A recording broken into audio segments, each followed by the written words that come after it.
हरियाणा पशुधन बीमा योजना के तहत दुधारू पशु गाय भैंस जो है उसके के बीमा हेतु किसान को प्रीमियम के रूप में कितनी राशि दी जाती है? कितनी राशि दी जाती है? 100 रुपये। कितनी राशि देनी होती थी? 100 रुपये।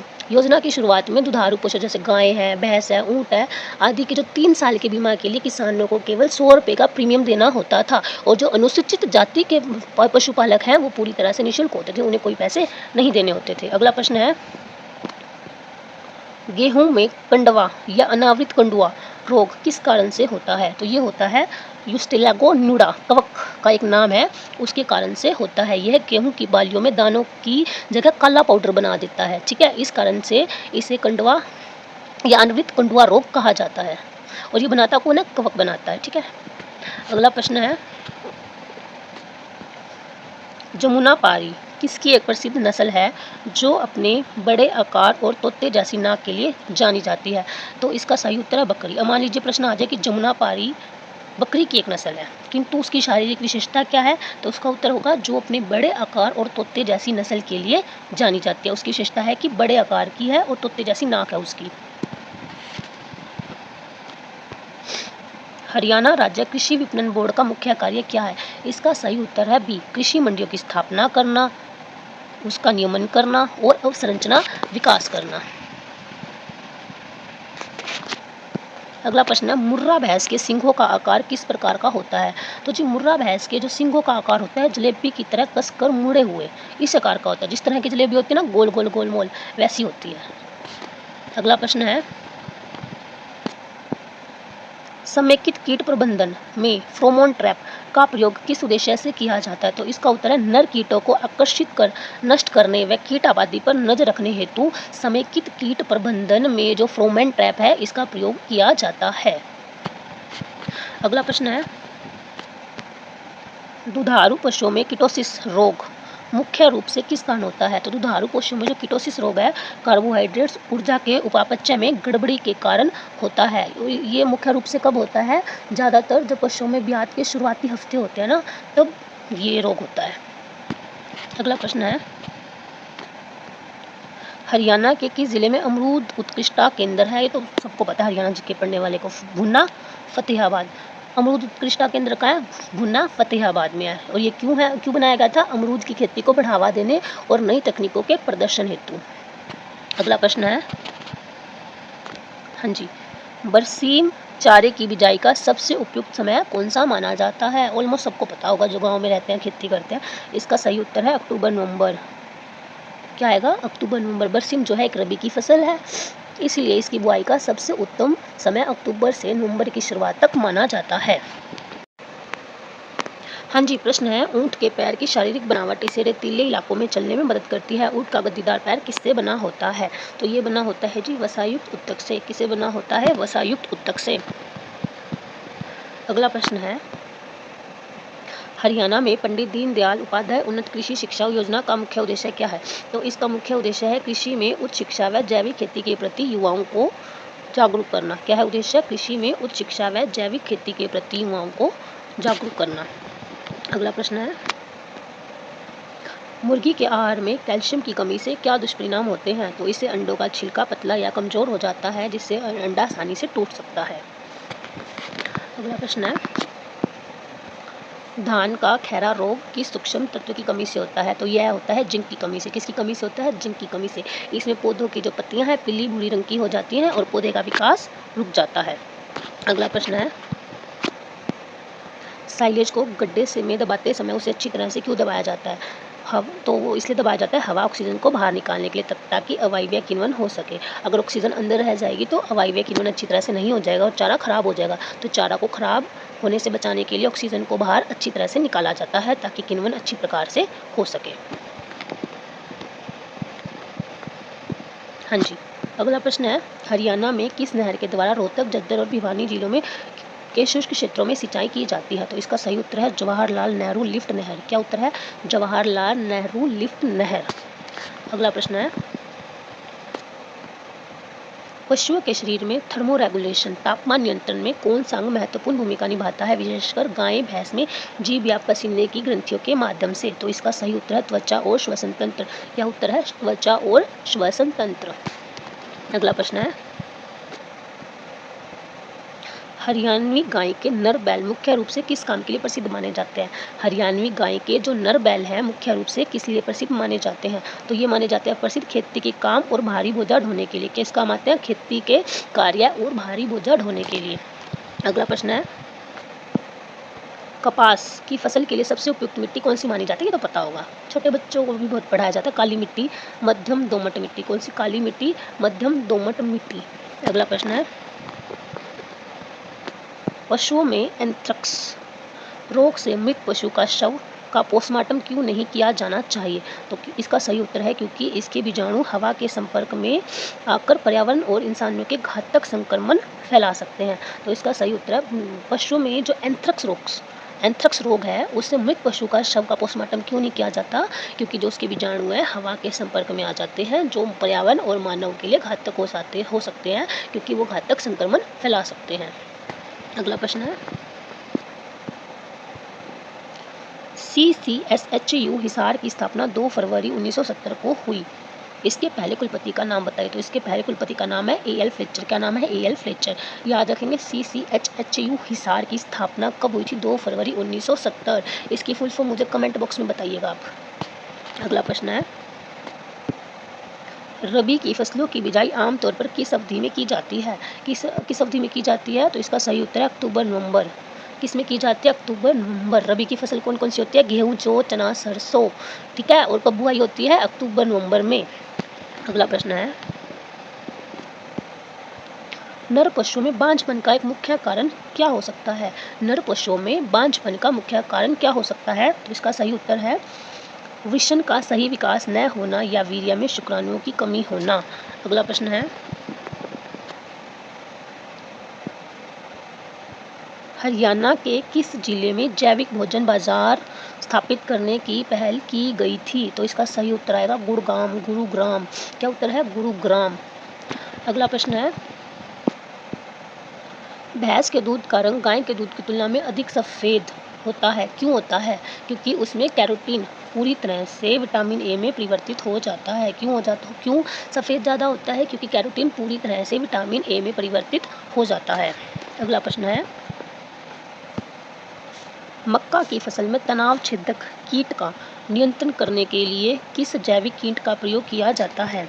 मक्का की फसल में तनाव छेदक कीट का नियंत्रण करने के लिए किस जैविक कीट का प्रयोग किया जाता है? तो इसका सही उत्तर है ट्राइकोग्रामा। क्या उत्तर है? ट्राइकोग्रामा। हाँ जी, प्रश्न है, बकरी में गर्भधारण की अवधि औसतन कितने दिनों की होती है? तो ये होती है 150 दिन, लगभग 5 महीने। कितनी होती है? 150 दिन, लगभग 5 महीने। अगला प्रश्न है, सोयाबीन में औसतन कितने प्रतिशत प्रोटीन पाया जाता है? सोयाबीन में औसतन कितने प्रतिशत प्रोटीन पाया जाता है? तो ये पाया जाता है जी 40 से 42%। कितना? 40 से 42%। अगला प्रश्न है, दुधारू पशुओं में ऑक्सीटोसिन हार्मोन का मुख्य कार्य क्या है? कौन से हार्मोन का? ऑक्सीटोसिन का। तो इसका मुख्य कार्य क्या है? दूध उतारने की क्रिया को प्रेरित करना। क्या है मुख्य उद्देश्य? दूध उतारने की क्रिया को प्रेरित करना। अगला प्रश्न है, हरियाणा में फसल विविधीकरण को बढ़ावा देने का प्राथमिक लक्ष्य क्या है? तो इसका प्राथमिक लक्ष्य है धान के रकबे को कम कर पानी की बचत करना। धान के रकबे को कम कर पानी की बचत करना। कई बार सरकार लाती है ना कि धान की फसल ना बोने वाले को हम इतने पैसे देंगे, तो फसल विविधीकरण का वो हिस्सा है, क्योंकि धान जो है पानी ज़्यादा लेता है। ठीक है, अगला प्रश्न है, हाँ जी, अगला प्रश्न, नीली रावी नस्ल की भैंस की मुख्य पहचान क्या है? नीली रावी नस्ल की भैंस की मुख्य पहचान क्या है? तो इसका सही उत्तर है, इसके माथे, थूथन और पैरों पर सफ़ेद धब्बे, पंच कल्याणी और दीदार जैसी आंखें होती हैं। Option A is the correct answer.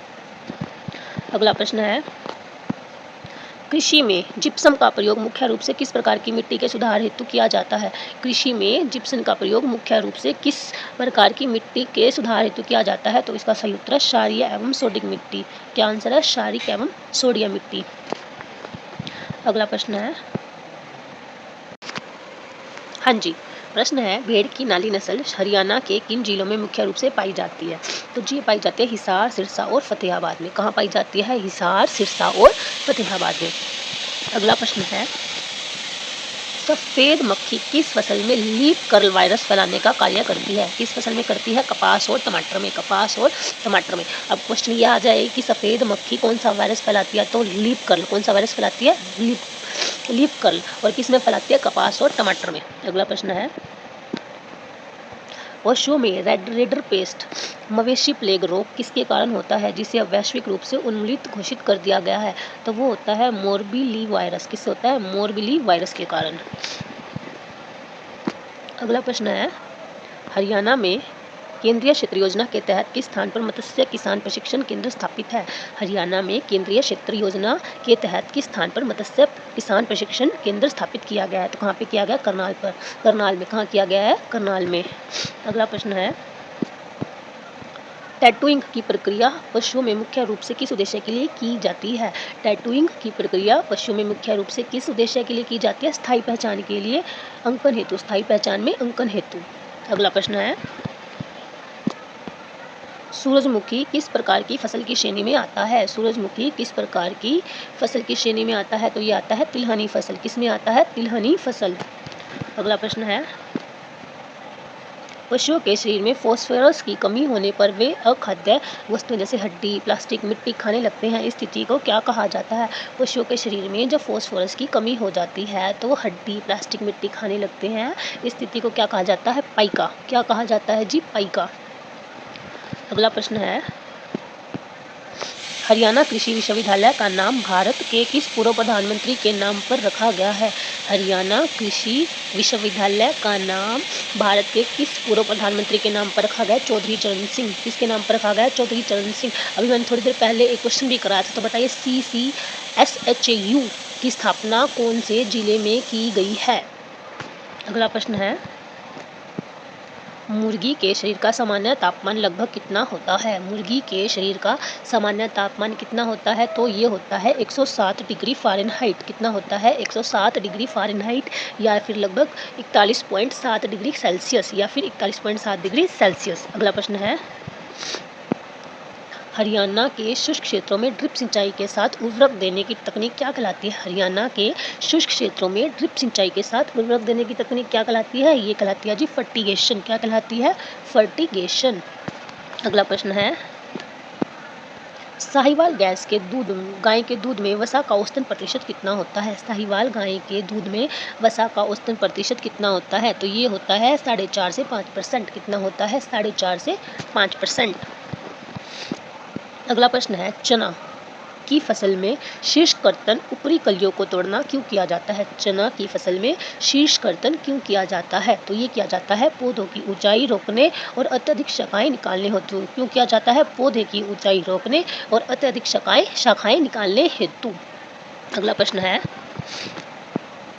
नर भैंस पाड़ा का बंध्याकरण करने की सबसे उपयुक्त आयु कौन सी मानी जाती है? नर भैंस का बंध्याकरण करने की सबसे उपयुक्त आयु कौन सी मानी जाती है? तो ये मानी जाती है 1 से 1.5 वर्ष। क्या आयु मानी जाती है? 1 से 1.5 वर्ष। हरियाणा का कौन सा जिला बासमती चावल के उत्कृष्ट निर्यात के कारण चावल का कटोरा कहलाता है? हरियाणा का कौन सा ऐसा जिला है जो बासमती चावल के उत्कृष्ट निर्यात के कारण चावल का कटोरा कहलाता है? तो ये कहलाता है करनाल। कौन सा जिला है? करनाल। ऊपर मैंने आपको करवाया था ना गेहूं का कटोरा, और तब मैंने आपसे पूछा था कि धान का कटोरा कौन सा है। आ गया समझ में? उसका उत्तर मिल गया ना यहीं पे हमें। अगला प्रश्न है, पशुओं में खुरपका मुंह पका बीमारी का टीका वर्ष में कितनी बार लगाया जाता है? खुरपका मुंह पका बीमारी का टीका वर्ष में कितनी बार लगाया जाता है? हर 6 महीने में। हर 6 महीने में लगेंगे तो वर्ष में कितनी बार लगेंगे? ऑफकोर्स 2 बार। अगला प्रश्न है, हरियाणवी गाय में औसतन प्रतिशत ब्याज दूध उत्पादन कितना होता है? हरियाणवी जो गाय है उसमें औसतन प्रति ब्याज दूध उत्पादन कितना होता है? वो होता है 1000 से 1500 लीटर। 1000 से 1500 लीटर। अगला प्रश्न है, कृषि में हरित क्रांति का सर्वाधिक प्रभाव हरियाणा में मुख्य रूप से किन फसलों पर देखा गया? हरियाणा कृषि में हरित क्रांति का सर्वाधिक प्रभाव हरियाणा में मुख्य रूप से किन फसलों में देखा गया? तो ये देखा गया गेहूं और धान में। गेहूं और धान में। अगला है प्रश्न, पशुओं के चारे में सूखा पदार्थ की मात्रा आमतौर पर शरीर के वजन के आधार पर कितनी होनी चाहिए? हमें ये बताना है प्रति 100 किलोग्राम वजन के आधार पर पशुओं के चारे में सूखा पदार्थ की मात्रा आमतौर पर शरीर के वजन के आधार पर कितनी होनी चाहिए? तो ये होनी चाहिए 2.5 से 3 किलोग्राम, 2.5 से 3 किलोग्राम। अगला प्रश्न है, उपोष्ण कटिबंधीय फल केंद्र किस जिले में स्थित है? उपोष्ण कटिबंधीय फल केंद्र किस जिले में स्थित है? तो ये स्थित है कुरुक्षेत्र में। देखो यहाँ पर लाडवा गिवन है, गलती से एग्जामिनर ने दे दिया, तो यहाँ से भी बता सकते हैं कि लाडवा कुरुक्षेत्र में है। एग्जाम में नहीं मिलेगा, ये मिसप्रिंट है, ठीक है, लाडवा कुरुक्षेत्र में। अगला प्रश्न है, कुक्कुट मुर्गी पालन में लेयर मुर्गियां मुख्य रूप से किस आयु से अंडा देना शुरू करती हैं? कुक्कुट मुर्गी पालन में लेयर मुर्गियां मुख्य रूप से किस आयु से अंडा देना शुरू करती हैं? तो ये देती है 18 से 20 सप्ताह की होते ही अंडे देना शुरू कर देती हैं। अगला प्रश्न है, पशु आहार में खली का प्रयोग मुख्य रूप से किस पोषक तत्व की पूर्ति हेतु किया जाता है? पशु आहार में खली का प्रयोग मुख्य रूप से किस पोषक तत्व की पूर्ति हेतु किया जाता है? तो जी ये किया जाता है प्रोटीन और वसा की पूर्ति हेतु। किस लिए किया जाता है? प्रोटीन और वसा की पूर्ति हेतु। अगला प्रश्न है, हरियाणा में राष्ट्रीय बागवानी मिशन का संचालन किस संस्था द्वारा किया जाता है? हरियाणा में राष्ट्रीय बागवानी मिशन का संचालन किस संस्था द्वारा किया जाता है? तो ये किया जाता है हरियाणा राज्य बागवानी विकास चौधरी परिषद। किसके द्वारा किया जाता है? हरियाणा राज्य बागवानी विकास परिषद या फिर मिशन के द्वारा। अगला प्रश्न है, भैंसों में कृत्रिम गर्भधारण का सफलता प्रतिशत बढ़ाने के लिए गर्भधारण का सही समय कब माना जाता है? इसमें हमने ये बताना है कि भैंसों में कृत्रिम गर्भधारण का सफलता प्रतिशत बढ़ाने के लिए गर्भधारण का सही समय कब माना जाता है? तो ये माना जाता है मध्यकाल के मध्य से अंतिम चरण में, यानी कि 12 से 18 घंटे बाद ही। अगला प्रश्न है,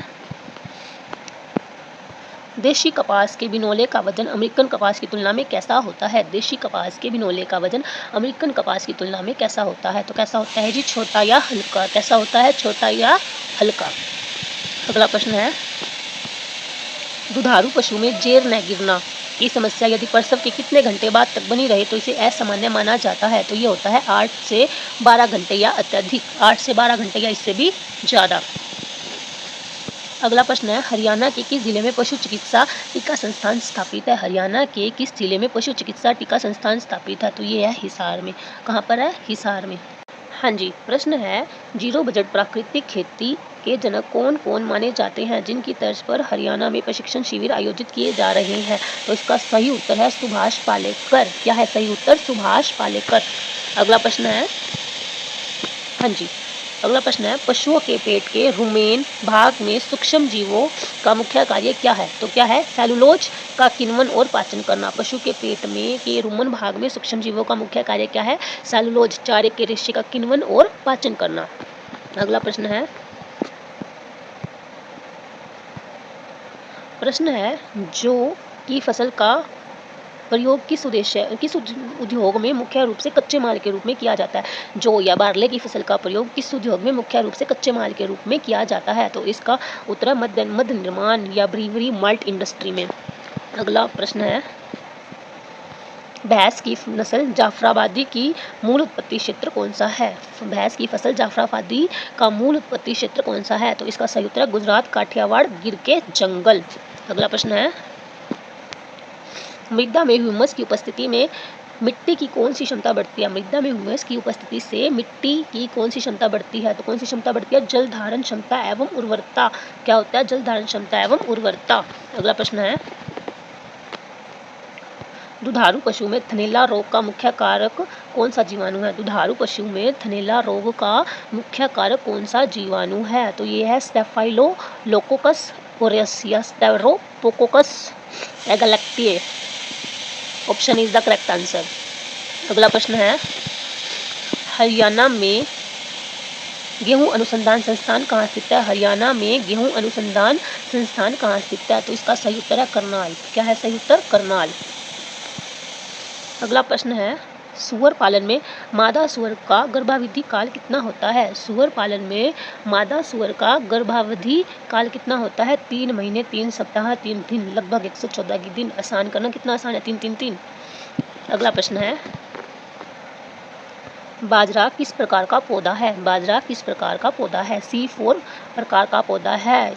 इसका अर्थ क्या है कि अधिक प्रकाश संश्लेषण क्षमता वाला पौधा है। अगला प्रश्न है, गाय के खीस में साधारण दूध की तुलना में किस विटामिन और प्रोटीन की मात्रा अत्यधिक होती है? गाय के खीस में साधारण दूध की तुलना में किस विटामिन और प्रोटीन की मात्रा अत्यधिक होती है? तो विटामिन ए और यूग्नोलोबिन की। ठीक है। अगला प्रश्न है, मेरा पानी मेरी विरासत योजना के तहत धान छोड़कर वैकल्पिक फसल बोने पर प्रति एकड़ कितनी प्रोत्साहन राशि दी जाती है? तो कितनी दी जाती है? 7,000 एकड़ की। हाँ जी। प्रश्न है, पशुओं में गर्भाशय का बाहर आना किस हार्मोन के असंतुलन या तत्व की कमी से जुड़ा हुआ है? तो ये जुड़ा है एस्ट्रोजन, प्रोजेस्टेरोन, असंतुलन व कैल्शियम की कमी से। ठीक है। अगला प्रश्न है, देशी मुर्गी औसतन वार्षिक अंडा उत्पादन क्षमता कितनी है? 50 से 60 अंडे। कितनी है? 50 से 60 अंडे। अगला प्रश्न है,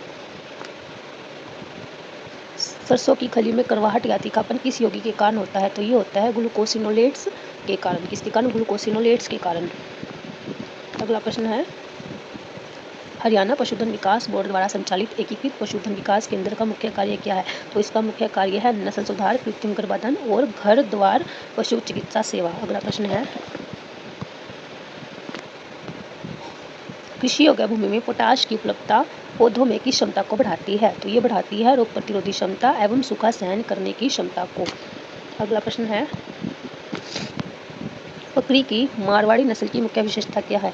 तो इसकी मुख्य विशेषता है यह रोग प्रतिरोधी है और लंबी दूरी तय करने में सक्षम है। क्या है विशेषता?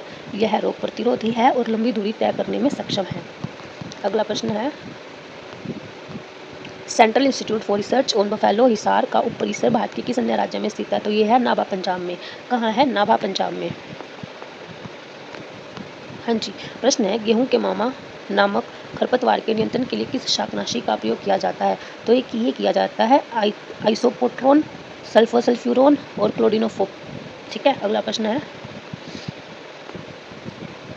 पशुधन संगणना भारत में कितने वर्षों के अंतराल पर आयोजित की जाती है? तो ये की जाती है प्रत्येक 5 वर्ष। कितने? प्रत्येक 5 वर्ष के बाद। अगला प्रश्न है, हाँ जी। प्रश्न है, रिजका किस प्रकार की चारे की फसल है? रिजका किस प्रकार की चारे की फसल है? तो ये है बहुवर्षीय दलहनी चारा। बहुवर्षीय दलहनी चारा। अगला प्रश्न है, पशुओं में पायोमित्रा का क्या अर्थ है? पशुओं में पायोमित्रा का क्या अर्थ है? तो ये है गर्भाशय में मवाद का भर जाना। क्या है? गर्भाशय में मवाद का भर जाना। अगला प्रश्न है, हरियाणा में कृषि यंत्रों पर सब्सिडी हेतु आवेदन किस पोर्टल के माध्यम से किया जाता है? हरियाणा में कृषि यंत्रों पर सब्सिडी हेतु आवेदन किस पोर्टल के माध्यम से किया जाता है? तो ये किया जाता है मेरी फसल मेरा ब्यौरा पोर्टल। किसके द्वारा? मेरी फसल मेरा ब्यौरा पोर्टल। अगला प्रश्न है, मुर्गी के अंडे के पीले भाग में मुख्य रूप से क्या पाया जाता है? मुर्गी के अंडे के पीले भाग में मुख्य रूप से क्या पाया जाता है? तो ये पाया जाता है वसा, प्रोटीन और वसा घुलनशील विटामिन। क्या पाया जाता है? वसा, प्रोटीन और वसा घुलनशील विटामिन।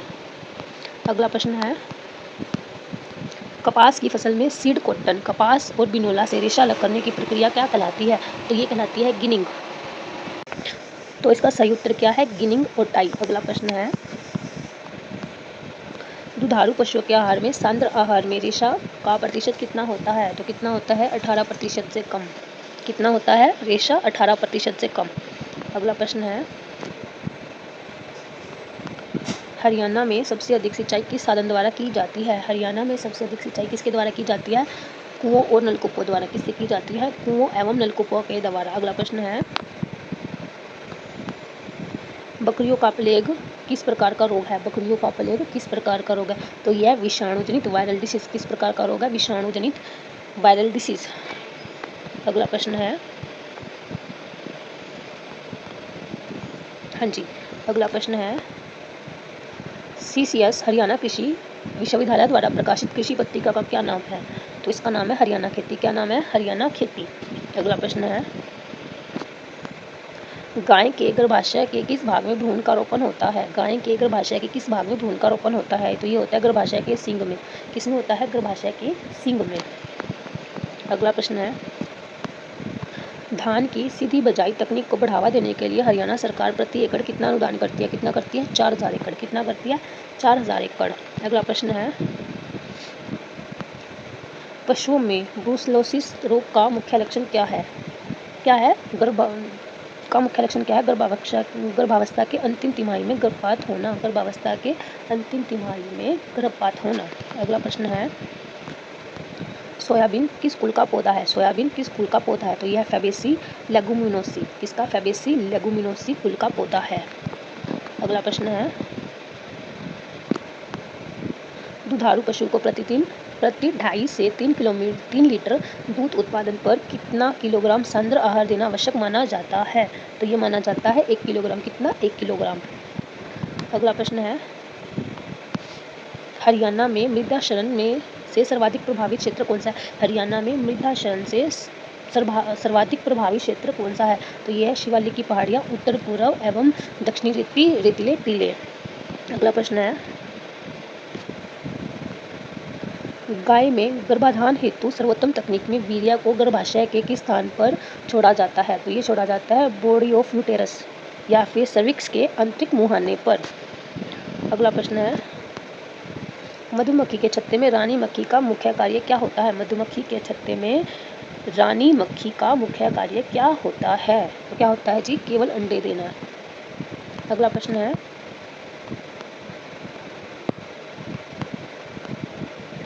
हरियाणा के किस जिले में क्षेत्रीय चारा उत्पादन एवं प्रदर्शन केंद्र स्थापित है?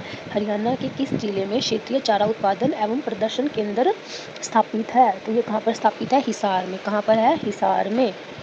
अगला प्रश्न है, कपास में बिनोला से तेल का प्रतिशत औसतन कितना मापा जाता है? कपास में बिनोला से तेल का प्रतिशत औसतन कितना प्राप्त होता है? तो ये प्राप्त होता है 15 से 25%। कितना? 15 से 25%। अगला प्रश्न है, पशुओं में मिल्क फीवर के इलाज हेतु रक्त की शिरा में तुरंत क्या चढ़ाया जाता है? तो ये चढ़ाया जाता है कैल्शियम बोरोग्लूकोनेट। क्या? कैल्शियम बोरोग्लूकोनेट। अगला प्रश्न है, हाँ जी, जवार की कच्ची अवस्था या छोटी अवस्था में कौन सा जहरीला अम्ल पाया जाता है जो पशुओं के लिए घातक सिद्ध हो सकता है? तो ये है हाइड्रोसियनिक एसिड। कौन सा? हाइड्रोसियनिक एसिड। अगला प्रश्न है, राष्ट्रीय दुग्ध किसकी जयंती के अवसर पर मनाया जाता है जिन्होंने श्वेत क्रांति की शुरुआत की? तो ये है डॉक्टर वर्गीज कुरियन। 26 नवंबर को मनाया जाता है डॉक्टर वर्गीज कुरियन। हरियाणा राज्य में कृषि गणना आयोजन कितने वर्षों के अंतराल पर होता है? तो प्रत्येक 5 वर्ष के अंतराल पर